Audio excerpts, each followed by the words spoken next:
Hey folks, we got a lot of big things coming up, so please make sure to watch the updates portion of this video. Thank you.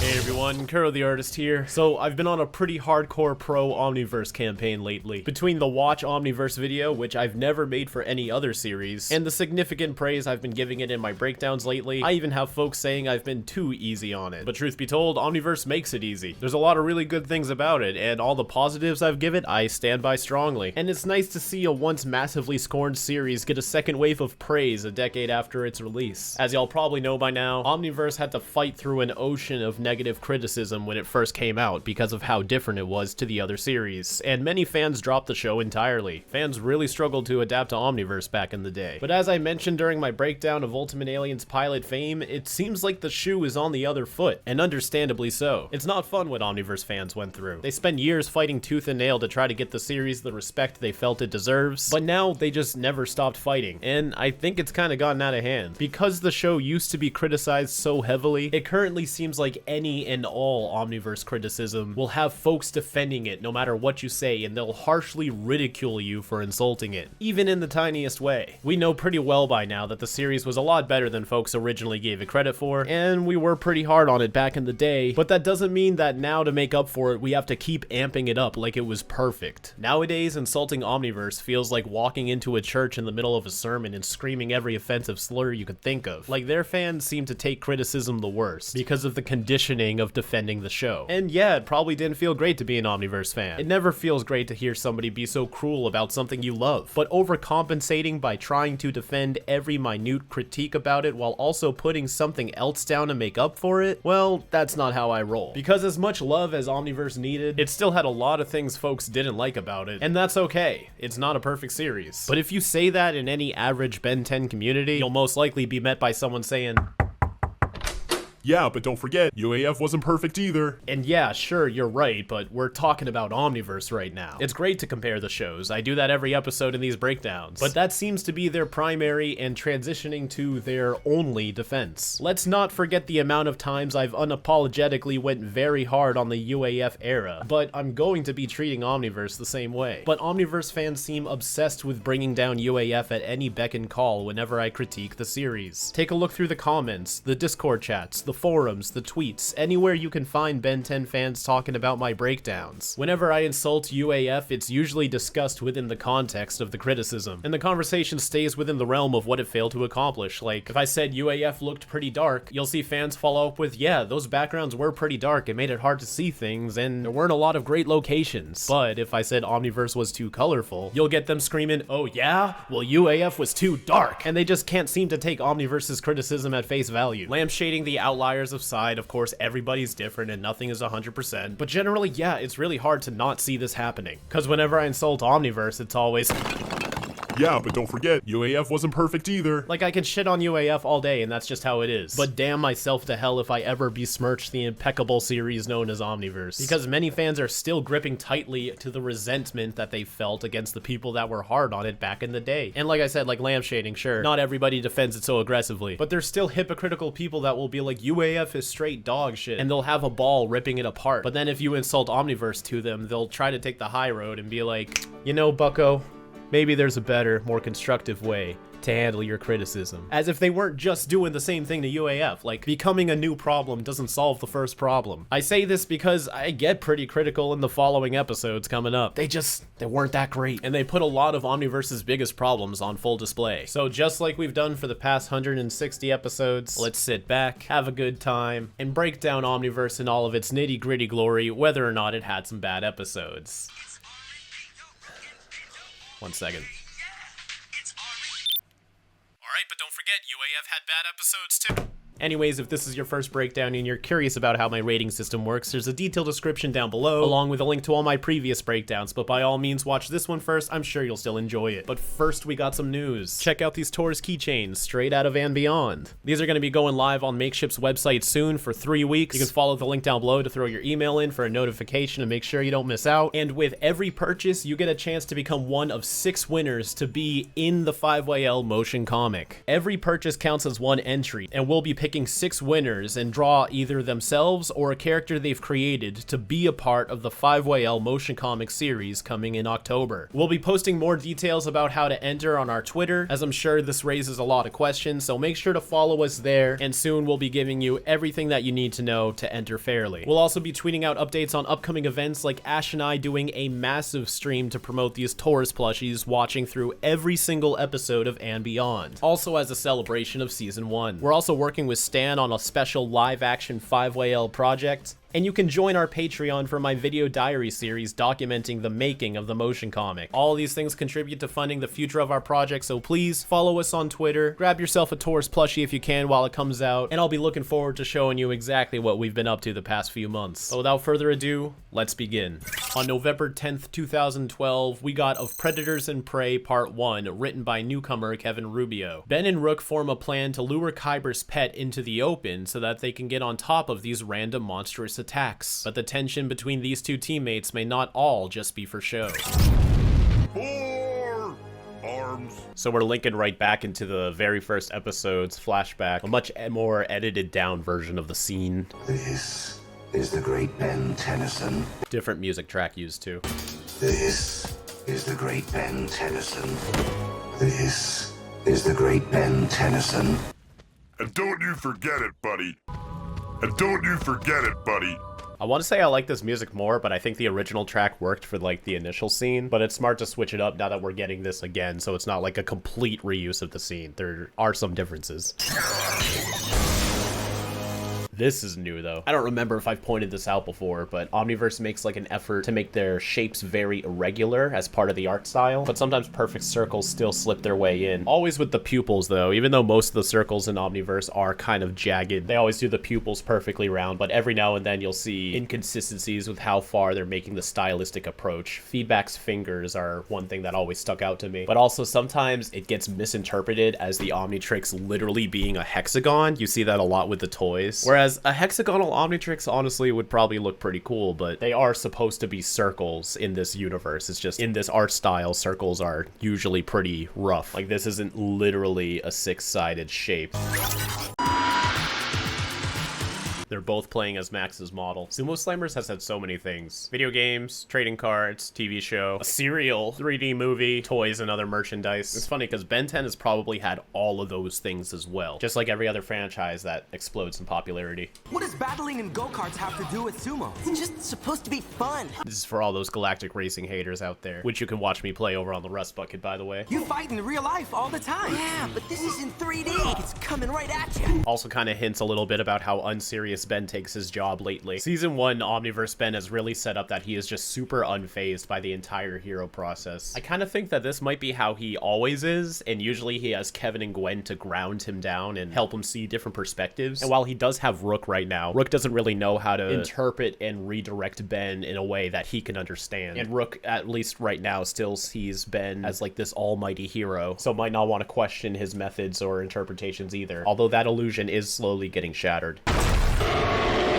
Guess who? See, even then, like this big ass freaking rock monster slams its head through the wall, and Ben's just like, eh. It really takes a lot to shake things up with him. The clock is striking 9 for tequila and a lime, Ben 10. You choose the wrong guy to pick a fight with. Look at this activation. Just places his hand on it, and it phases through his arm. I suppose that would work. Look how gray the dial is, too. Compared to all these other blacks, it looks like it was brightened up.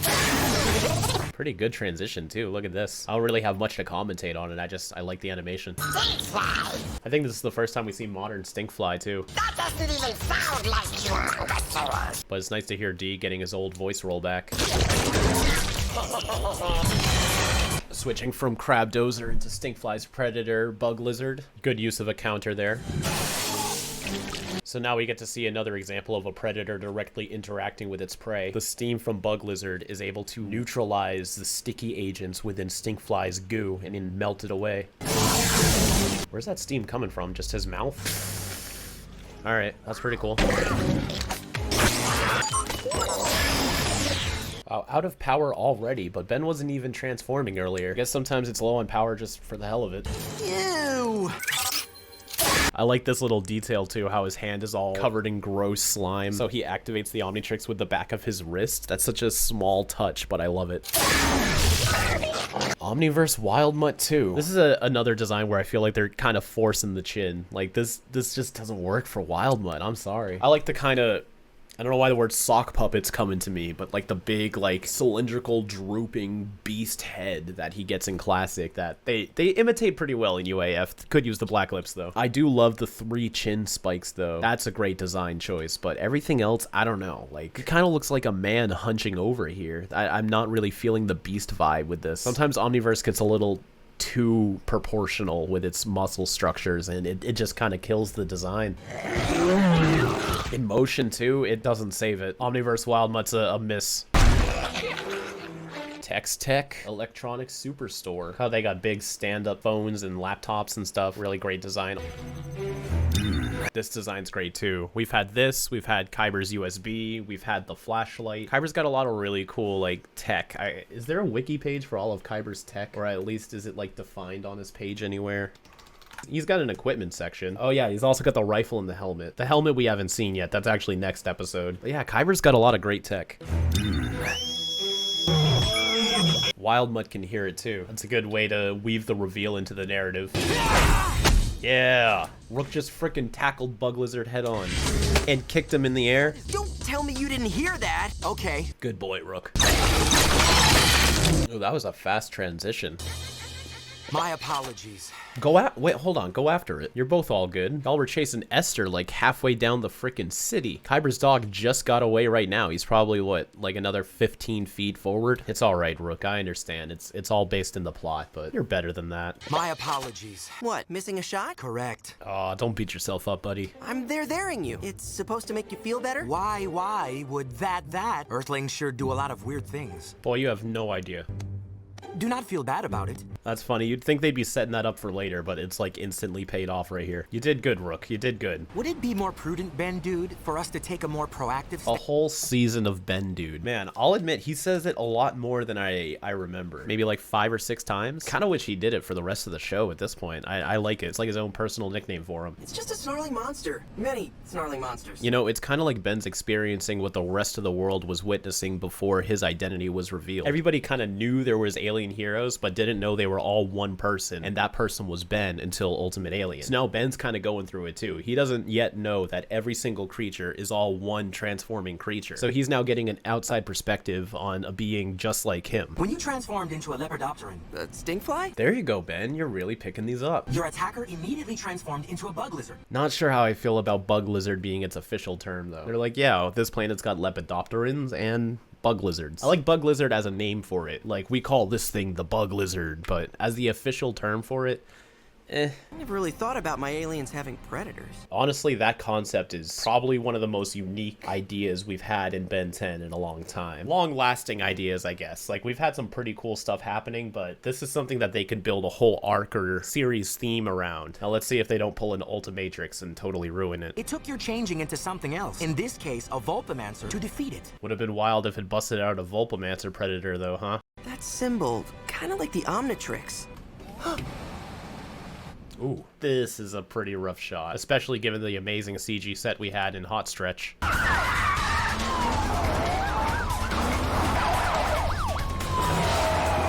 That looked amazing. This, it's just a quick insert shot though, so it doesn't need to be perfect. And I do like that they drew the rotation of this trash can for the changing perspective. But wow, this just really stuck out to me. There it is! Nope. Just a blue dog. The same dog that we've seen in Everybody Talks About the Weather and Absolute Power Part 1. Another example of Omniverse using models straight from UAF without any art style changes. As different as Omniverse art style is from UAF, there is a bit of wiggle room for crossing things over. This dog being a perfect example. There. Perhaps your Vulpamancer form allowed you to hear tones beyond my audible range. Feels like the 10 is missing right here. I think this is low enough where you'd see it. This right here is another example of them taking a UAF background and tracing over it and snazzing it up more. Look at this part of the plumber base though. You can tell it's the plumber base because it still has the internal structure, but it's a lot more home-like. They got some plants over here. He did those same type of motions in Classic. Man, this thing has such a great looking design. A reference to the face huggers from Alien. You flinch at this, but not a wall exploding in your face? Hey, my old hoverboard from when I was a kid. I mean, it's cool to bring back the hoverboard, but that doesn't look anything like it. Should also point out that yes, while I'm aware that that design's been being used since Alien Force, both in the merch and the promos, it never actually showed up in the series till now. It's an alright design, just pretty boring compared to the other ones. Plus, would have been more authentic if it looked similar to the one he had as a kid, whether it be the first one or the one that he got replaced. That was also in Destroy All Aliens. I can't believe you kept it, Grandpa. Cortoloptus soup? It was my grandmother's favorite. But given Ravana's lifestyle, does that mean these things are prominent on Ravana, or do they get shipping exports? Powdered or granulated mealworm. Mealworms too, another callback. Chow time. Marinated mealworms. So this thing that's been attacking me. Well, your gut instincts are good, Ben. What do you think? Max is like, you gotta stop coming to me about this stuff, Ben. It's Series 4. I was thinking we should probably be more proactive. We should be trying to find it. See, what's crazy is this is actually a solution that Ben probably could have came up with in UAF. Like, within the context of the scene, it's funny that Ben's repeating Rook's advice to Max as if it's his own idea. I get it, but like, this is honestly something that Ben should have been able to come up with himself. Like, he's come up with some pretty elaborate plans, and like, this is some pretty basic thinking, you know? I like when they use Rook to be the opposite of Ben to complement each other, but this joke really only works if we're under the belief that Ben couldn't have come up with this without Rook, or else where's the humor in the contrast? So just another example of them sacrificing Ben's character to be funny.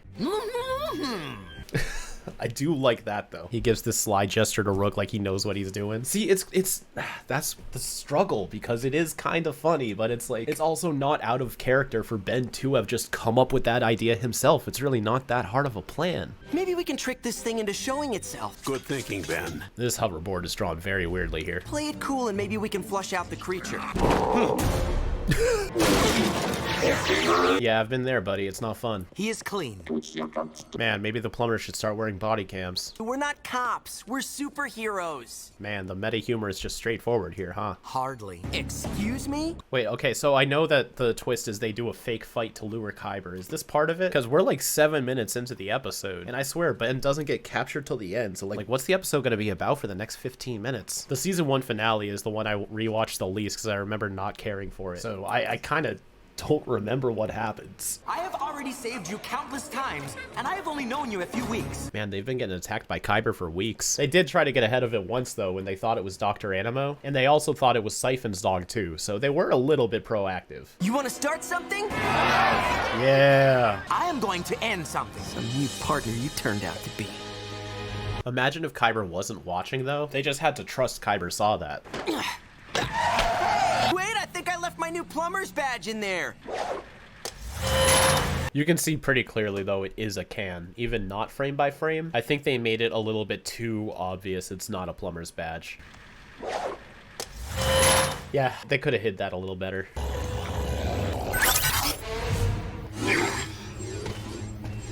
So now we're on Brainstorm's home planet. We got a lot of these things going on. Looks a lot like classic series Petropia, to be honest, but different species can have similar architectures. I love the double moon thing here too. That's something we made sure to keep at the end of And Beyond when we teased Brainstorm's home planet.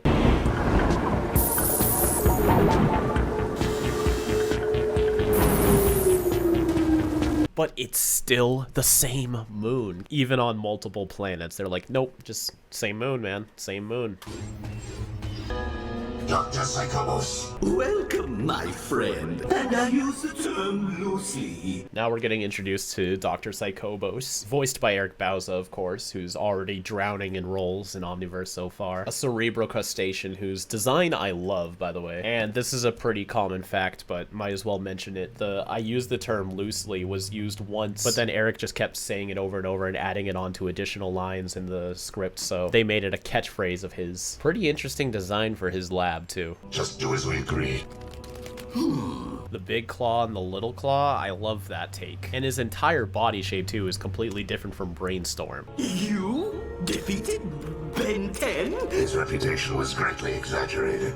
Wow, throwing shade. Build an Omnitrix from this. I lack the necessary DNA samples. Have you tried checking Reboot Kevin's garage? I know just the fellow to obtain said DNA for us. I could have written a dozen textbooks in the time you've taken to study Ben 10. He's been collecting DNA and studying Ben for 5 years. Really putting his all into this plan. Just slowly gliding.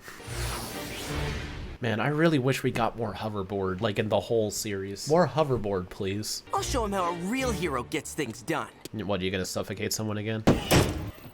Oh, it's empty. Where's all the tables and chairs? I'm looking for a ravenous alien. What? Folding up like that, I can believe, but then he shoves it in his pocket? That's something, all right. Ravenous alien dog? Don't suppose you know where I can find one, do you? God, he's so cool. Not unless you want an Andorian turtle baster. Andorian turtle baster. Oh, look at that. Andorians are from...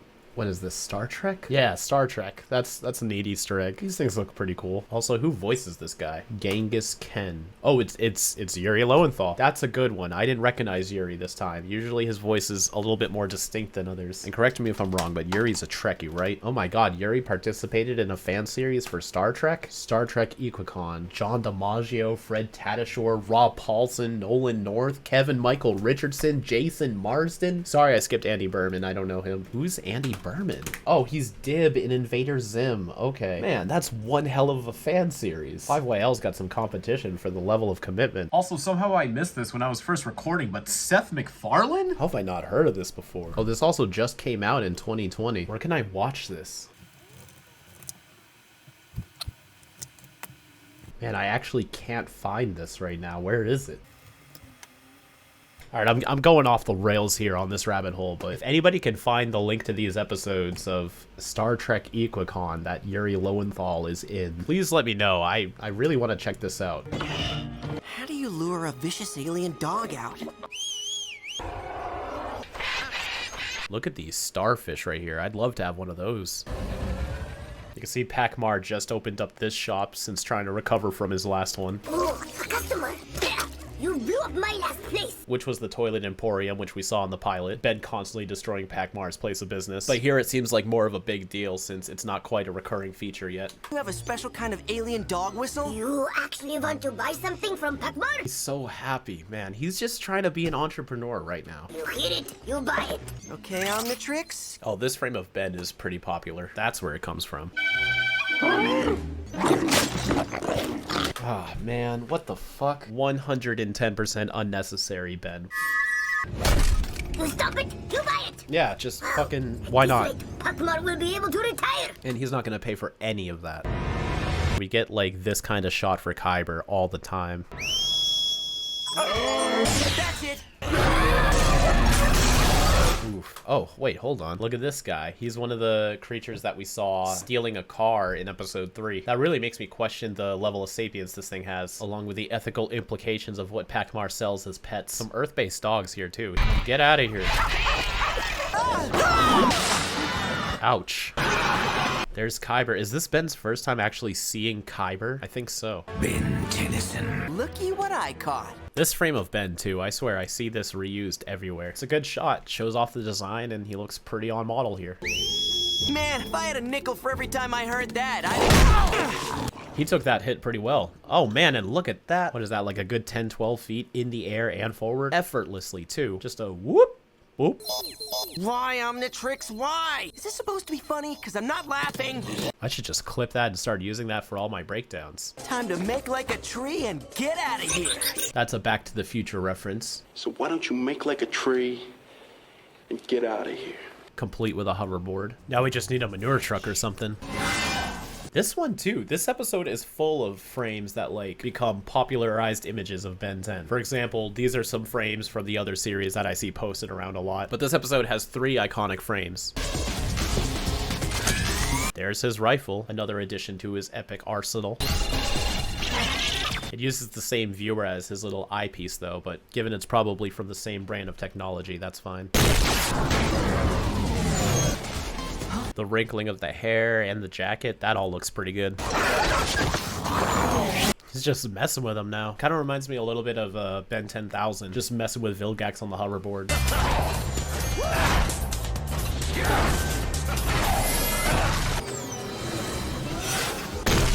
Oh.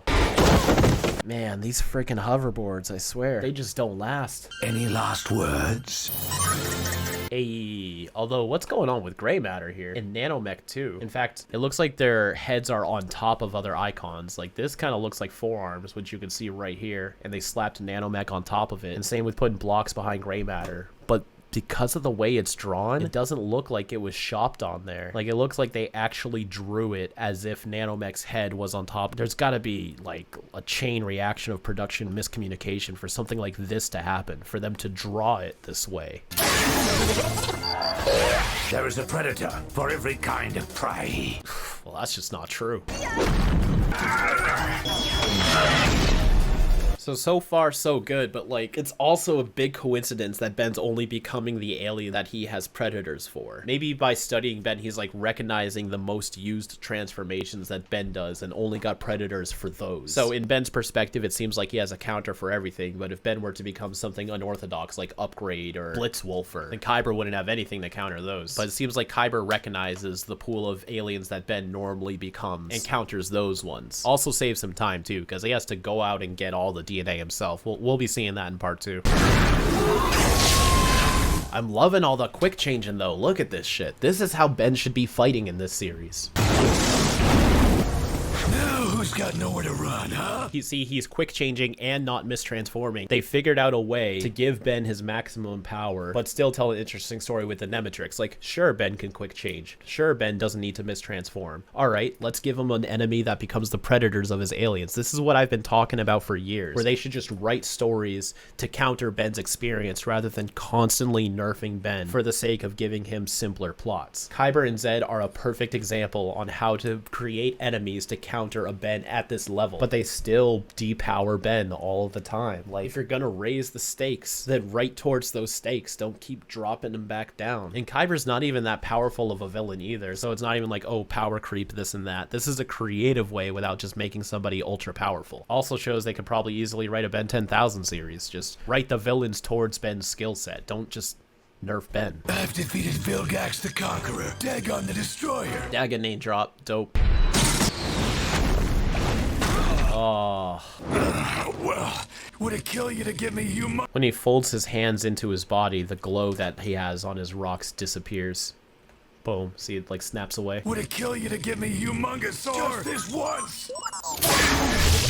Excuse me? Is he timing out and then still transforms? So are we saying that the Omnitrix energy doesn't matter? Wow. Who would have thought, huh? Who would have thought? Who would have thought? Although this transformation is crazy. Look at this beautiful animation. It's not often we see aliens morph from one to another. See how Ballweevil's crown starts forming and it extinguishes the flame? That's some great animation. So here we have Ballweevil, who is voiced by Bumper Robinson. Nice to give him something to do since Rook is absent from these scenes. Now, Derek said he was based on the idea of Pokemon. Some longtime viewers know that I'm not a huge fan of Ballweevil. I think his powers are pretty neat, but I don't know, something about Ballweevil. I don't like him. I really don't. Maybe it's the Pokemon influence, because I'm not gonna lie, I don't really care for Pokemon either. Sorry, Ash. I know he's a big Pokemon fan. In fact, everyone in the Ink Tank, I'm pretty sure, really likes Pokemon on some level, and I'm just the odd one out. I'm all set with Ben 10. I don't need another series with hundreds of species. Too much. It's too much. But Ballweevil's okay. And I like that we're getting more weird, like, not super powerful transformations. So he fits the bill pretty well. I just don't fucking like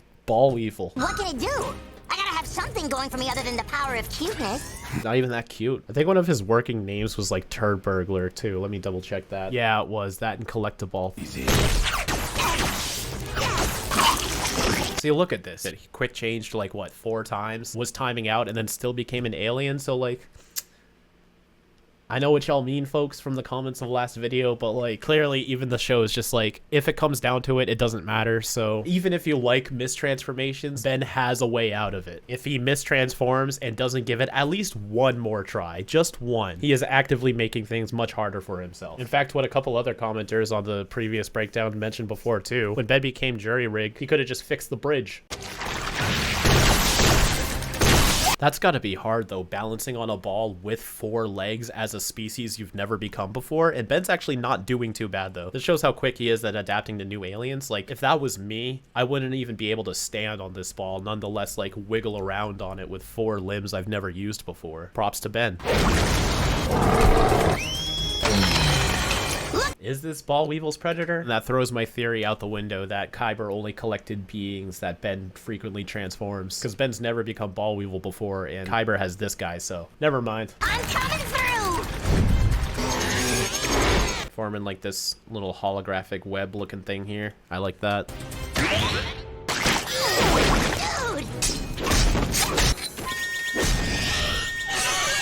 It's a different frequency though. So this whistle probably just stuns him and doesn't cause him to transform like Kyber's whistle does. Let it be known he is still Ball Weevil after transforming 4 times. Okay, Rook, get over yourself and come help me! Him talking to himself right here though, as if Rook really did abandon him, is a little bit inconsistent. Maybe part of the plan wasn't for Rook to take this long to come rescue Ben, and it was all staged to lure Kyber, but this makes it seem like Rook really did abandon him. Here's another entrance from Undertown. Seems like any sewer system can lead to Undertown in some way. That's a pretty good transformation. Quick but effective. Man, Omniverse loves reusing this flash effect a lot. I'm not exaggerating, I think it's been used in every single episode so far. Now he's tired. Maybe all the quick changing wore him out, similar to what happened in Dark Star Rising. So there's another con. Devil's advocate against myself. Quick changing does take a lot out of Ben himself, unless he's faking. This is all built on a Rook and Ben's plan. But to argue against the point I was arguing against myself with, maybe he shouldn't have stuck his Ball Weevil either. Or if he was more experienced with the alien, he could have countered better too. Like, there's a lot of very specific circumstances set up here. I'm just saying, I guess my problem isn't that Ben mistransforms, it's that he has a way out of it, but they treat it as if he doesn't. Like, he's stuck as whatever he mistransforms as, and that's not true. So like, if he's gonna mistransform, they shouldn't show that there's other solutions to it. No. Very small thing, but I like that when he turns himself. Somebody's got somewhere to be. It's a small thing, but I like when he turns his head up. You can see the definition of his cheek pierce through the shadow line, making his head look a little bit more 3D, and then it goes back down. They're very conscious of their shadow placement. Dun dun dun. Although Kyber got lucky that Ben got stuck as Ball Weevil though. That's pretty much what gave him the advantage, because earlier Ben was kind of weaving his way through all the Nemetrix transformations. To be continued.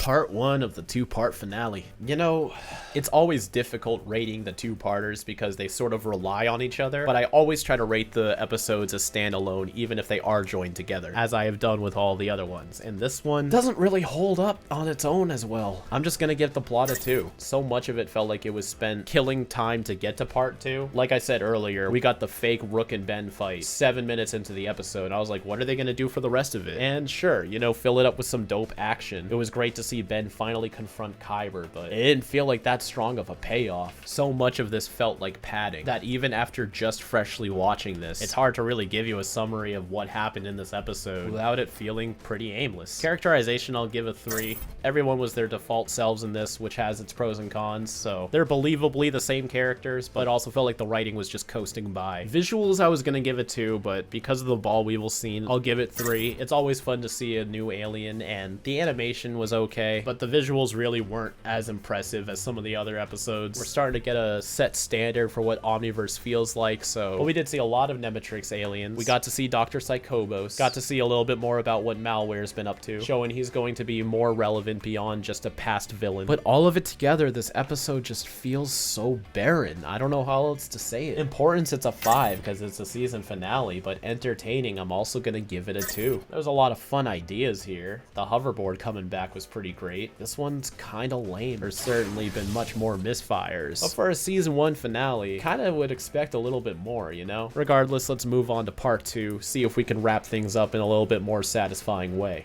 Marty Eisenberg returns once more to give us Of Predators and Prey Part 2, which first premiered November 17th, 2012. Now captured on Kyber's ship, Ben learns the backstory of the Nemetrix, Kyber's connection to Malware, and must fight through his confrontation with the alleged greatest hunter of all time. Perhaps your Vulpamancer form allowed you to hear tones beyond my audible range. That's an interesting point though, because Ben was able to hear that whistle in human form.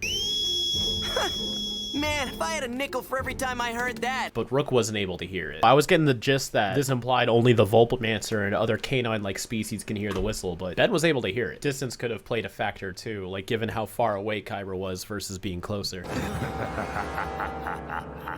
Kyber's ship. I'm pretty sure I've broken down all these Easter eggs before in other videos, maybe even another breakdown, so I'm gonna skip it, but let it be known it's intentional. So, Kyber is it? This is usually when you evil guys spell out your whole dominate the universe plan? Man, he had to reboot the whole universe to get that hoodie. This souvenir is but a taste. Just cut his head off right now. I mean, try it. I'm thinking of placing it on my geocoloniario shell mantle. I'm sorry, what? On my geocoloniario shell. I've never been able to say that. Geocolonial area? Placing it on my geocoloniario shell. I gotta see it written down. Geocoloniario. Placing it on my geocoloniario shell. Geocoloniario. My geocoloniario. Geocoloniario. Right? Geocoloniario. Geocoloniario. It sounds like he's going geocolony, as if he's putting an emphasis on the E before he says aereo. But now that I'm seeing it written down, I would have said geocoloniario and just let it be lone. Geocoloniario shell mantelpiece. I don't know, man. Terraspin species, the turtle folks. Right next to the apoplexian skeleton. Interesting contrast that he has a very peaceful species right next to a very aggressive species. Be sure to get a taste. Don't let it go to waste, Benson. Oh, who's a little puppy? You think you're the first big bad who wanted to hack off my Omnitrix arm? See, there's been Philgax and Inspector 13. Those immediately come to mind. Forever Knights too, they tried, and a whole bunch of other people. One dude even had my Omnitrix arm crawling around the null void without me. Oh yeah, Sunder. Holy shit. We witnessed your little tiff in Undertown, including the destruction of your plumber bench. Yeah, but if you were that good of a hunter, you would know that the Omnitrix is traceable as well. Your Ravonin friend couldn't track you here. Ravonin? First your cousin and her Osmosian mate. Ooh, don't say that. Looks like Cervantes got to his mind too. At least I don't make my partners do all the work while I take all the credit. Ben. Do I even need to say it? Wearing a cheap Omnitrix wannabe. Courtesy of a malware. Malware somehow managed to obtain flawed design specs for your Omnitrix, who was able to reverse engineer the Nemetrix Predator DNA. So were they always trying to make Predator DNA for it? I wasn't sure if that was just like a solution they came to or not, because usually people just try to make a full-on Omnitrix. They sought out the greatest huntsman in the galaxy. Vilgax? One more remark like that, child. You just do it now, Kyber. Just do it right frickin' now. You got the knife right there.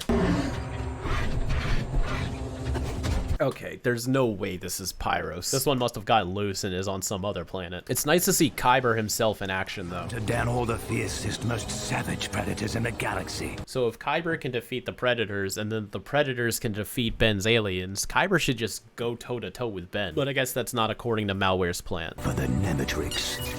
Cool to see the holograms. Would have been nice if the teeth crossed between each other, though, to display a little icon right there, sort of like the original Omnitrix would have. This could be Lepidoptera. I like all the little beehive stuff everywhere. Cool.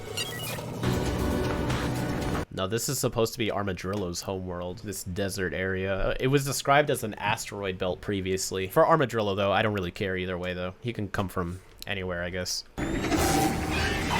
Everything he has the red lightning. All that was left to do then. It's interesting to note that every one of these shots is the same frame with different coloring and lighting. I think it's cooler than redrawing it though. That way we can do this and compare. Find a willing test subject to wield the device for us. There was no shortage of candidates to be found. Fill in the null void. Look at that. This was a great move for Omniverse. This is a pretty deep dive though. Like they don't even bother explaining who this guy is right at first. That was a pretty smart thing. Whip it around and smack it on the face. That way it's also pretty seamless too when you prepare this thing for dinner. These Vulpamancers also look straight out of the UAF era. I don't think they redrew these folks either. Oh no, they did. They did. I actually remember this now. The UAF ones have different nails and they have a tail, whereas the Omniverse ones don't have a tail. Interesting to remove the tail though. Seems like it'd be totally an Omniverse thing to keep it. Fadunk. In fact, Wildmutt would have benefited much more from this type of body shape than what they give him in Omniverse.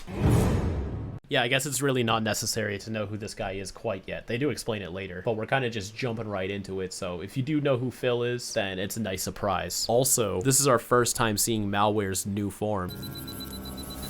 Beep, beep.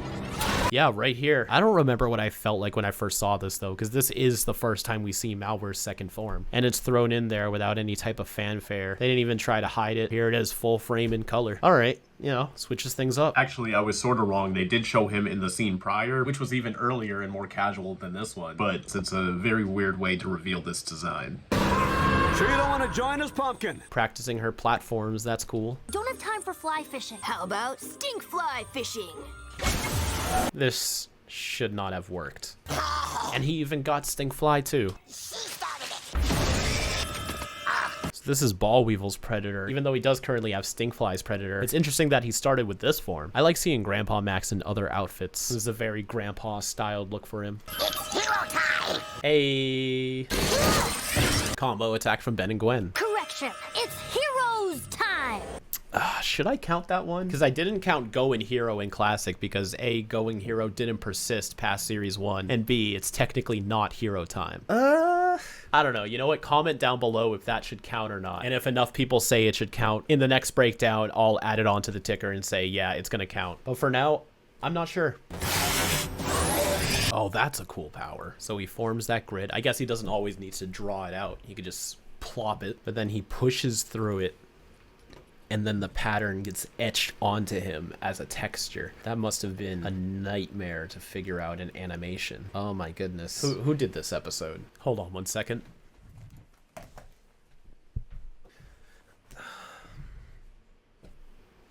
Hats off to you, folks. Love the switch to red with the pure black shading. Nice catch. Gwen's struggling to maintain this platform though, so she's still not as skilled as Alien Force Gwen yet, but it does retroactively make the line You're getting really good at that stuff. Thanks. a little bit more satisfying. Although timeline-wise, this is coming off of Destroy All Aliens Gwen, who is like even more powerful than Alien Force Gwen in some points. Here he is. Slurp. Hits him with the frickin' Rust Bucket. Also, Rust Bucket CG right here. You don't see the Rust Bucket 2 in CG often. You all right, Ben? Grandpa! Man, this flashback's lasting a lot longer than most. It's going rabid. You get that you're beating yourself up, right? Christ, this thing's like foaming at the mouth and pupils peeled back. I think its brain went bye-bye. I'm loving this story, but it's also still within the context that Kyber is telling Ben all of this. It's Phil, who they don't have a voice actor for yet. Your old plumber partner? Right now he needs our help. See ya. A higher functioning creature such as a Phil That's a great line. could not handle the savage feral nature of the Nemetrix. I like that explanation too, that they need a more feral savage beast to use the Nemetrix, and not someone with enough intelligence where it compromises their mind. Being feral himself has no higher function than absolute loyalty. Not true. But that could be chalked up to Kyber's misunderstanding of Zed here. Also funny that he calls Zed feral right as he shows that she is very well trained, so a little contradictory. I get what they mean. Maybe feral's not the right word here. If you're so great, how come it took you 5 years to capture me, huh? Glad they're bringing that up too, though, because I'm sure we're all thinking it. I could destroy you now, but Look at his face. Bargaining power with my associates. So that's why he claims to not try to kill Ben. But like, as far as Kyber knows, he can cut off the Omnitrix arm because that's all they want and still try to kill Ben. But perhaps he's smarter than that. Like, I don't know if he knows about the Omnitrix failsafes, but I guess playing it safe is the way to go. You really ought to watch that temper. Oh, but imagine if he swung forward and then slammed his back right into the blade and then he's just like, oh, that'd be nuts. Humongosaur! Oh wow, who saw that coming? He has tried to become Humongosaur all throughout season 1. That's been a very passive, like, mistransformation arc story. I don't know. A little joke that, like, he's never become Humongosaur yet in season 1, but it wasn't as strong as it is in these past 2 episodes. Like, in these past 2 episodes, they really try to play it up. In fact, by the end of this episode, 4, 5, 6, he tries to become Humongosaur 6 times the past couple episodes, probably to make up for not doing it as much as they might have wanted in this past season. I even remember them highlighting that that was, like, a story choice because they made a whole promo about it on the Ben 10 Facebook page. Let me see if I could find it. It's old. Oh my god, there's reboot videos on here from 5 years ago. It's that old too. Oh, what? Eugene Sun liked this? Kathy Ape, and I'm a character designer on Ben 10. Yo, I didn't know he also worked on the reboot. Yeah, Eugene Sun liked this. That's awesome. Even his shoulders are these big. Probably his teeth and his eyes are round. Okay, I could get lost doing this. Hold on. What was I here for again? Oh yeah, this shit's gonna be mad old. Hold on. 10 years ago? Jesus Christ. Hold on. Actually, what's this? The ultimate hero. Somebody should have done this a long... Is this a promo for the finale where they're showing the last scene? Instantly shows how it all ends, of course. The ultimate finale. Yeah, just show everything. Why not? But I do have one last surprise. No, you don't. You just ruined every surprise. I remember there was another one with Ultimate Way Big too. Only on Cartoon Network. Okay, here we go. This is it. Get ready to meet a friend of mine I like to call Humongosaur. Whoa, wait, that was episode 1 and then last episode. Did they not do it all the other episodes? Okay, yeah, maybe it wasn't weaved throughout the season as much as I thought. Either that or it's not in the compilation. No, he definitely tried to have become Humongosaur in episodes between that, right? There's no way. We're gonna have to friggin' check the long way, huh?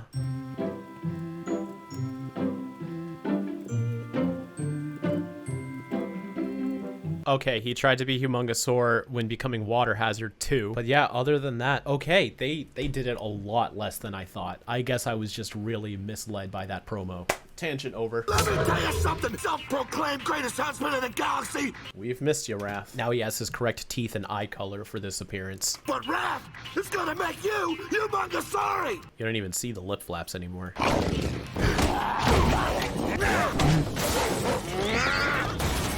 So this little break from the seriousness with Wrath and Zed fighting each other off screen, like the cat and dog kind of joke, if we gotta have some humor in there, that's where I would put it. I think that's fine. And I say that for what's coming up. He's mine. There we go. Let's see it. Come on, Kyber. Oof. Zed just got Thored over here. Kyber the Huntsman hunting season. Kyber season. Wrath season. Kyber season. This is the first time we're really seeing some Ben versus Kyber stuff, and this whole season's been building up to it, and the scene is being translated through this Looney Tunes joke. Duck season. Rabbit season. Duck season. I just think that when pivotal moments are happening, they shouldn't be told completely through references. Like, this is really making this fight just seem way too silly for me to give a shit about it. Wrath season. And that Kyber is like participating in it too. It's like all logic is breaking just for this joke to happen. And it really takes you out of it. Ben versus Kyber, season 1 finale, the fight we've been waiting for. What are we gonna do? Ha ha ha, it's the Looney Tunes. Yay. Ooh, it's funny, so therefore it's worth it, right? Isn't this great, guys? Are you laughing? Are you having a good time? Most of y'all have probably seen Endgame by now, so imagine if this is how the scene literally went.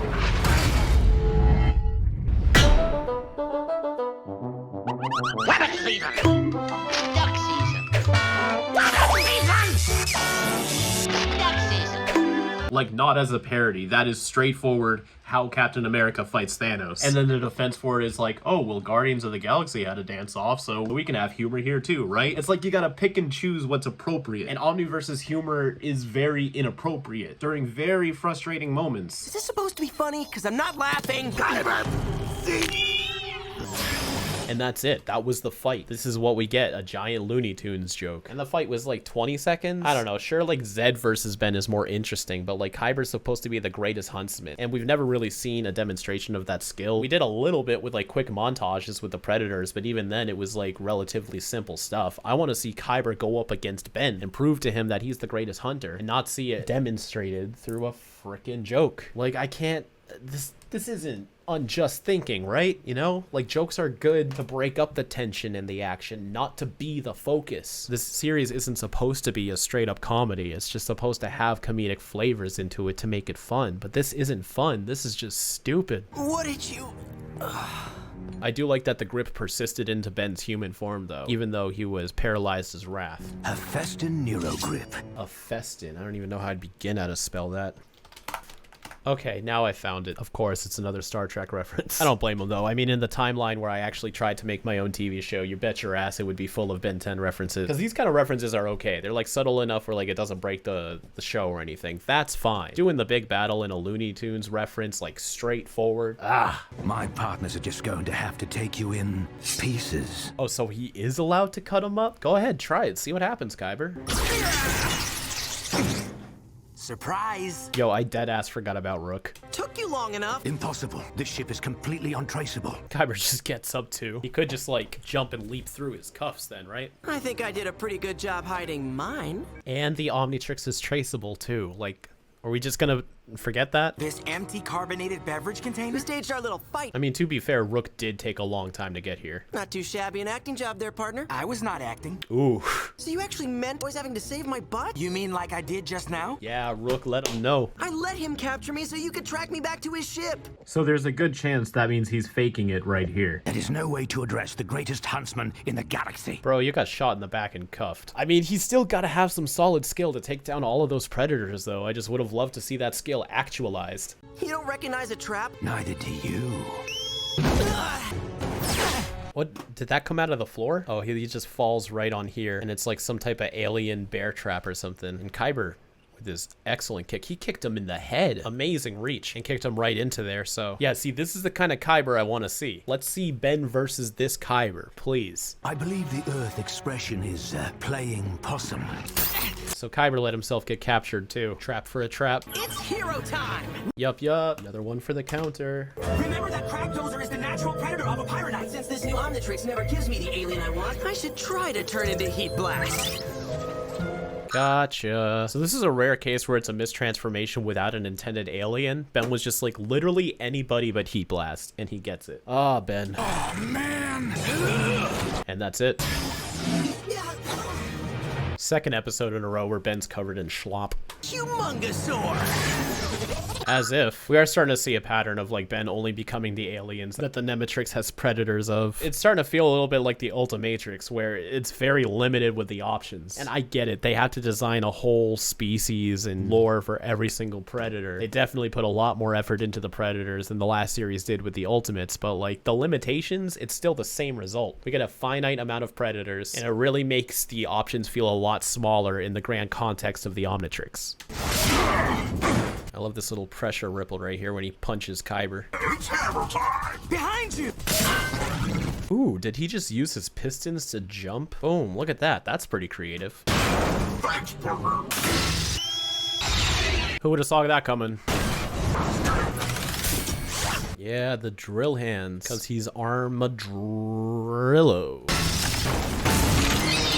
Stop Kyber. Pretty great shot of all the holes through the floor. He has some kind of whistle that controls his dog. You know, at this point, I'm surprised they haven't realized that the whistle is in Kyber's jowls. They've been right next to him a handful of times when he does it. He is on the bridge! I'm facing my natural predator here. Then change form.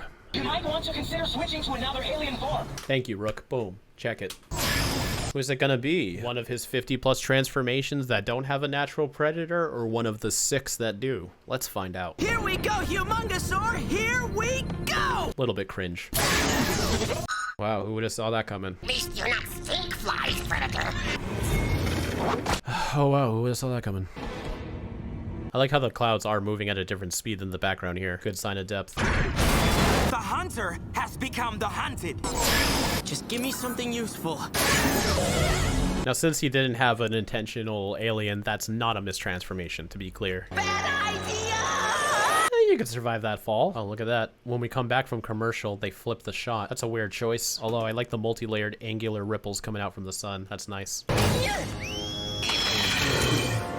Oh, I saw that coming. Really didn't want to stick that landing. I mean, at this point, it's becoming way too repetitive for me to care. It's all jokes or fights we've seen before. You can tell that Malware is supposed to be like the main focus of the arc, and Kyber's kind of like thrown into Malware's Thanos. And I just wish we got more out of it, you know? I want to see Kyber be the huntsman. I want to see less predictable interactions between the aliens and their predators. And I want to see Ben and Rook fight together. They're separated a bit too much when it comes to these battles. Like, can you imagine Ben and Rook double teaming up on a predator? That would be dope. Like, Ben's always alone when he fights these things. If we didn't get so much of this kind of stuff throughout the season, maybe it'd be cooler. And this is the majority of the episode too. Like, the coolest part was learning like the story of Kyber hunting down the Nemetrix aliens, or at least do something a little bit more creative. Like, Omniverse has had some very creative, very thrilling, very interesting battles. So I can confidently say that this isn't it. For the season 1 finale, just can't fight lightning. I order you to hand over your attack dog controlling whistle. Man, this is the second time Rook's tried to arrest him and it didn't work. It's a cool sword though, another piece of Kyber's custom-made arsenal. Ooh, taser. I am commandeering this vehicle. Surprise me.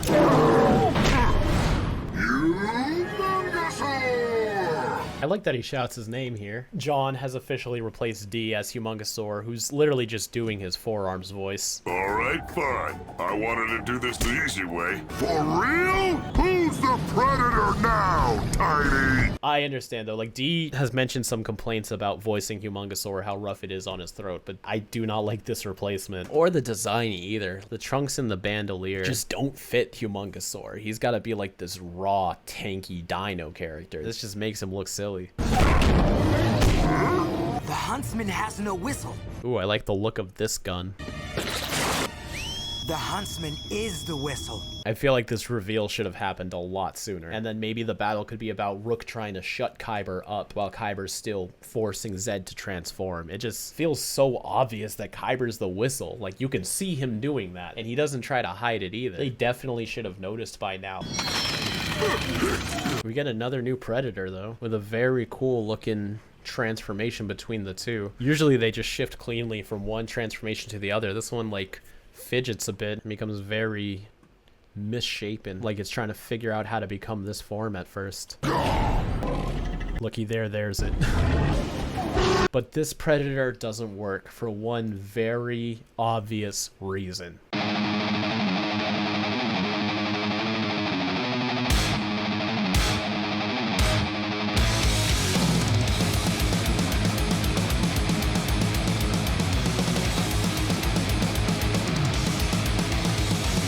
How are you gonna do this? In Omniverse, they just straight up don't make Humongosaur grow. I don't think it's exclusively for this predator to work. He kind of stopped doing it in Ultimate Alien already, but surely they would have thought of that, right? It's like the only other thing Humongosaur does than being strong is grow. And Humongosaur's still giving him a hard time. It's a very ineffective predator as well. I so wish I could strike the final blow myself.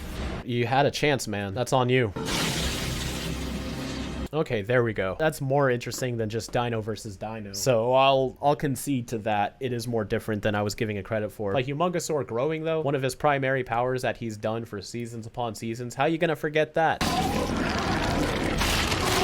I got everything under control. A way big favor. Oh wow, who would have saw that? How do I stop this thing? Think. A Festin Neurogrip, useful for subduing all manner of prey. Brain blast!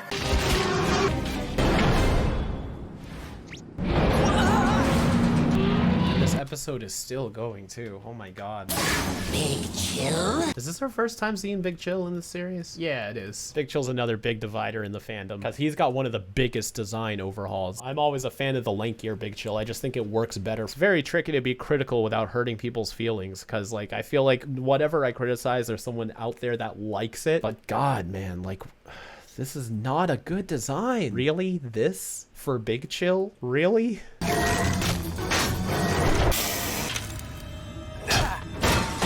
Actually, I just remembered, like, this whole scene was storyboarded with the original Big Chill in mind. Maybe Big Chill wasn't designed yet. That's 2 times I saved your butt today, but who's counting? I am! I'm starting to get some AF Season 3 vibes from Ben on here. This is like, even for Omniverse Ben, this is a lot. It doesn't feel like he's being so in tune with the battle because of his experience. This just feels like he's 10 years old all over again. Better make that 3. That Ben Tennyson can survive just fine without anyone's help. And we're doing the Ben needs to learn teamwork lesson again. Again. We're gonna do it again. We're gonna do it forever. We're just gonna sit here and just have Ben learn teamwork forever. That's it. That's the show. It's Cervantes behind the scenes. Cervantes is just fucking, that's what he's doing. He's just lurking in the shadows. Every time Ben learns a lesson, he's just gonna come up to Ben and make him forget. Oh wow, just... That was also a very quick shot of just Ben being saved by the plumber ship. I feel like we should have at least gotten like an insert scene of someone inside of the ship, maybe Max or whoever's saying them. Even just waving or saluting or something, or give them a line. Pacing wise, it feels a bit too abrupt to have them be saved by this ship and then immediately cut to the next scene. The ship doesn't even stabilize in the shot before they cut away. Like, look at this. This is uncut.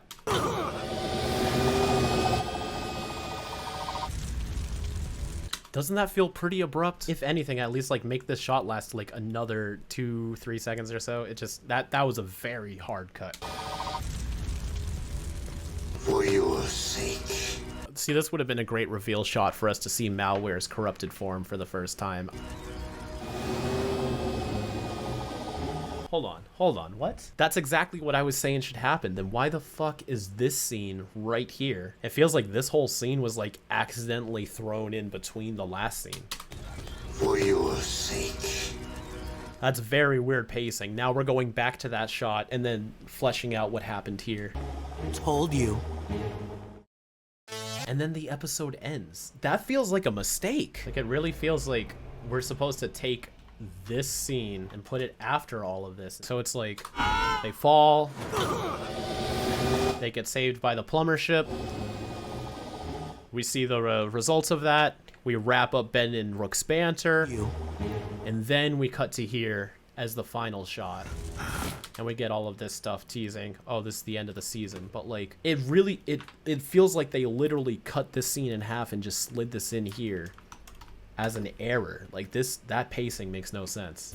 All right, I got pretty passionate about this review. This episode feels very predictable and repetitive. I'm giving it a plot for a 1. The status quo is exactly the same. The only thing that's different is now Ben and Rook are aware of Kyber, but that doesn't change anything. There was no interesting climactic battle. There was a little bit of a tease for the Malware arc, and it was just a bunch of stuff we've been seeing all season. Ben becomes an alien, the Predator counters it. Uh-oh. Characterization is a 1 as well. These characters feel ridiculously flanderized only 10 episodes into the series. And they've done a pretty great job at writing Ben so far. Like, I was very impressed at this take on Ben being a lot more lighthearted and a lot more fun without compromising who Ben is as a character. I think Omniverse Ben was really selling it for me until this episode. Now it's just like, if they really want to, they will slip back into the same frustrating writing habits for Ben. Rook wasn't that great in this episode either. Kyber ended up being a non-threatening joke, and everybody else just kind of wasn't in this. It really felt like Ben, Rook, and Kyber were the only participating characters in this episode. Visuals is also a 2. The animation isn't as up to par as it's been for the past couple episodes. The fight choreography was a mess. A lot of it was very repetitive. Tyrannopede really doesn't look that great, but just there's a whole lot of nothing happening here. Like, what got a 5 in visuals so far? The 2 first episodes, Hot Stretch, Trouble Helix. Like, watch those episodes that did get a 5 in visuals, and then watch this, and it's just 2 different wavelengths. We can't keep hiding behind the Omniverse art style and being like, visuals are good. Like, it's so much more more than that. Importance of 5. It really sucks to say it, but it's true. You can't skip them. Season finales are almost always a golden 5 guarantee. It just sucks that you have to watch this. And entertaining, I'll give it a 2. I had it as a 1 at first. Me personally, it's a 0, but from my experience witnessing various areas of the community, I can see this being a 2. It's got some fans out there. Entertaining being a 2 is pretty reasonable. That leaves of Predators and Prey as an 11 out of 25. Half of that pretty much just coming from the fact it's a season finale. Go ahead, bring on the comments. Kuro's super hard on Omniverse. Let's hear it. I'm ready for it. I get it. I'm just, you know, fuck this episode. Let's move on to final thoughts. So as you might have noticed, I left in a lot more tangents that I normally would have just edited out, but since we haven't been getting full breakdowns a lot lately, I figured I would leave in a lot of the fun extras just to make this feel like a worthy video. I kind of feel like Kyber was supposed to be an inversion of all the villains we've gotten before. They mentioned trying to make him different by not having him monologue, not trying to take over the universe, and working very strategically rather than through brute force. But these subversions don't work if you treat Omniverse as its own series and just kind of makes a boring villain. And even if you count the continuity as a factor, Ben's been through so much more than Kyber could even handle. It also does feel like they butchered the Nemetrix in the very same manner as the Ultimatrix, but the Nemetrix feels like less of a big deal as the show isn't built around the Nemetrix, whereas Ultimate Alien was built around Ultimate Aliens. Or at least it was supposed to be. Nemetrix was a cooler idea, but still led to the same misfires, and after season 2, we start kind of forgetting about it. In the last poll, it seems like Malware's upgraded form got almost half the votes with 45%. While his incomplete form comes as a close second for me, I do think his upgraded form is the best as well. But even the lowest voted one got at least 13%, showing that everybody's got their own flavors for Malware. For the new poll, I want to ask y'all what your favorite iteration of Ben's team has been so far. The original trio with Gwen, Ben, and Max, the Alien Force trio with Gwen, Ben, and Kevin, or the new Omniverse duo with Ben and Rook. Let me know what you think in the community tab when this video goes live. I hope you all have a fantastic rest of your weekend. And as always, keep it fizzy.